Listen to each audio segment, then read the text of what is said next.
Could be first blood. Trap is there. Illusory Orb. The Stormstormer trying to pursue.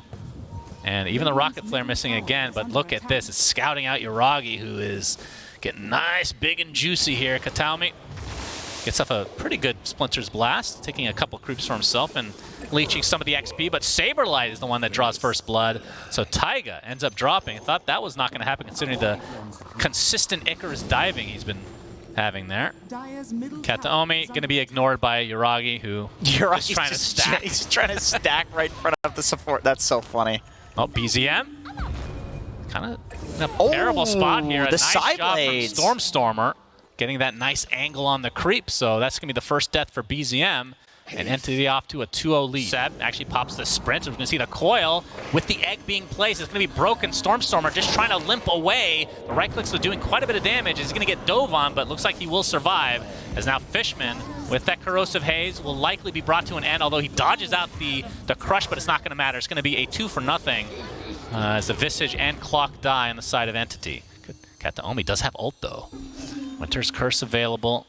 Not really finding a good opening here. Right, obviously because the nighttime, the daytime factor. Oh, mid. Yep, coil, but there's the ult pop by the Night Stalker. Trying to get that silence off. Instant Ghost Scepter from BZM, but there's the curse onto Alchemist just to try to delay things. You can see Amar keeping everybody at bay here, taking some right clicks from Stormstormer. A couple more will do it. He's going to armlet toggle and survive, though, as Yuragi with the BKB focusing on Kataomi.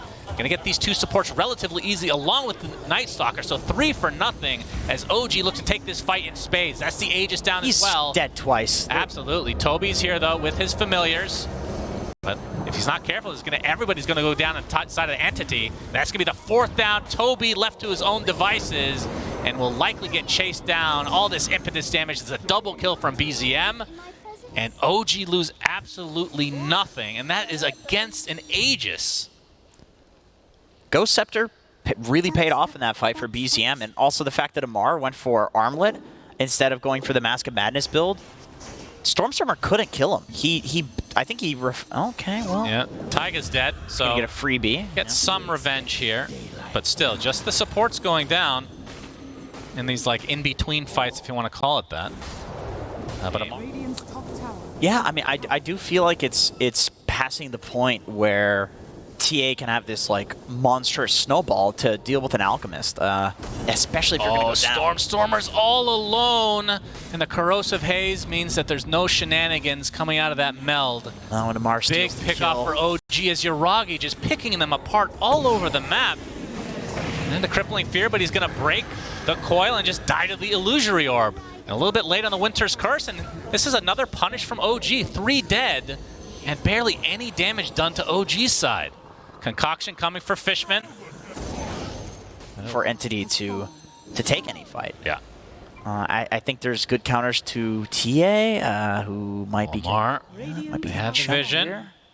Looking for the opening. There's the coil. Blink by Amar into the bash, but the counter hook shot comes in. But look at this damage. Concoction onto 2 heroes. And again, OG getting away with murder with no reciprocation whatsoever from Entity's side. 5-13.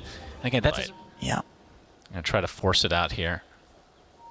As Amar, he's gonna break it. Saberlight with the initiation, Crippling Fear, but gonna try to take down the Phoenix to start. He has a Ghost Scepter himself. Just the itemization coming out from OG has been masterful. And there's the Winter's Curse turning into a kill onto BZM. Double kill, okay. So a nice pick off here for Entity, as they're going to try to continue on now. Focus is on Yuragi as that BKB, though, with the concoction to follow. Fishman getting saved on the outskirts of this fight. And Yuragi, he has to be careful. The BKB is now ending. They don't have enough damage to finish him off quite yet because Amar's the one that jumps in. He's going to get decimated. So a 3-for-2 as the Visage is fallen. And that's the buyback from the Phoenix on OG's side. So really good fight from Entity. Can hold this area, just the birds. They don't have a ward on the high ground. Yep, Roche coming back very shortly. Neither team has a ward on the high ground. Entity do have vision there thanks to the traps. There's a concoction coming off, but he can't use it on Toby because he's Stone. And that doesn't work against Stone, apparently. Fishman gets off the cogs, and there's a jump in from Stormstormer. Trying to take out Amar. He's already at half HP as the buyback onto the Wyvern already comes to fruition. But look at the damage coming from Seb with these impetuses on the side. Double kill for him. He's just cleaning through everybody. And now BZM with a double kill for himself as well, as 4 are dead. That's a dieback onto the Wyvern. And OG only lose 1, and it's Amar. And Seb pretty much out of mana, but the concoction is coming as Toby will go down again. Triple kill, and that is looking real bad. That's 2 diebacks from Entity. And now Roche is a questionable choice for sure. But 1 set of racks in favor of OG now. Was that a BM BKB? It might be. It's very possible. He's going to take a Melt Strike. Iragi getting quite low. Arctic Burn to follow, but there.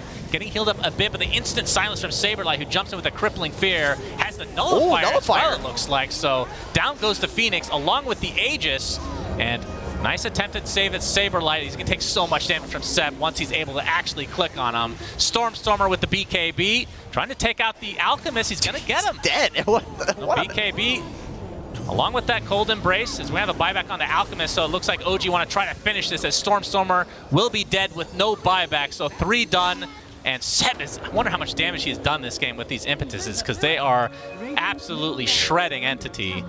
Toby in the stone form, but it's going to get saved by Kataomi as well. But you can see Impetus with the Waning Rift, they can just burst right through it. So OG look like they're going to go on to face PSG LGD in this second series. That's it. In the playoffs. GGs are called. Nicely played from OG. Curious to see the damage numbers in this game. I feel like as the game does indeed get paused here. Yep, that's typical. Yeah. Yeah, Seb. I mean, they just like Taiga and Seb just swapped positions that game. That was not a pause 5 Enchantress. That was a 4 Enchantress. Hell, maybe even a 3 Enchantress. Maybe Amar was the 4 that game. That's true. It felt like he was playing more of a normal Slardar role. Yeah. I mean, obviously, when it got later, Seb was just doing a lot of damage, but really the story was, I mean, it started out Saberlight having a good start, like just farming. He wasn't really trying to find kills, but OG just, after that one fight in that mid lane when Entity had the Aegis advantage, it just fell apart completely. Did Entity had the Aegis? Yeah, and then they OG took a full fight wipes them. Without losing anybody. Yeah, and it was all from the Goat Scepter. The Goat Scepter. The Goat Scepter.